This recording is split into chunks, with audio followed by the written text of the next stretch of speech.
বন্ধুরা, স্টার জলসার সব সিরিয়াল স্লট হারা হলেও স্টার জলসায় আসবে না কোনো নতুন সিরিয়াল। কিন্তু কেন, তোমাদের জানাবো এই ভিডিওতে।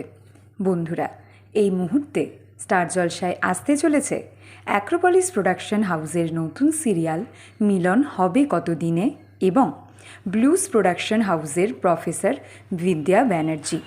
স্টুডিও সূত্রে খবর, মিলন হবে কতদিনে সিরিয়ালের শুটিং 25শে অক্টোবর থেকে শুরু হওয়ার কথা ছিল, কিন্তু কোনো বিশেষ কারণে শুরু হয়নি।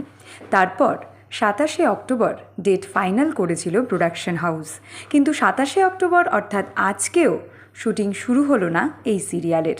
অন্যদিকে ব্লুজ প্রোডাকশন হাউসের নতুন সিরিয়াল বিদ্যা ব্যানার্জির শুটিং শুরু হওয়ার কথা রয়েছে 1 নভেম্বর থেকে।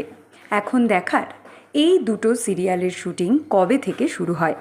এদিকে স্টার জলসার সব সিরিয়াল স্লট হারা, আর তাই দর্শকরা চাইছে খুব তাড়াতাড়ি নতুন সিরিয়াল নিয়ে আসুক চ্যানেল। মিলন হবে কতদিনে নাকি বিদ্যা ব্যানার্জি, তোমরা কে কে কোনটা দেখার জন্য অপেক্ষা করে আছো অবশ্যই কমেন্ট করে জানিও। এর পরের ভিডিওতে তোমাদের জন্য রয়েছে নতুন সিরিয়ালের সুপার এক্সক্লুসিভ আপডেট। বাংলা সিরিয়ালের সমস্ত এক্সক্লুসিভ আপডেট সবার আগে পেতে এক্ষুনি সাবস্ক্রাইব করো আমাদের চ্যানেল টলিউড হট নিউজ, আর ফলো করো আমাদের Tollywood hot news Facebook page.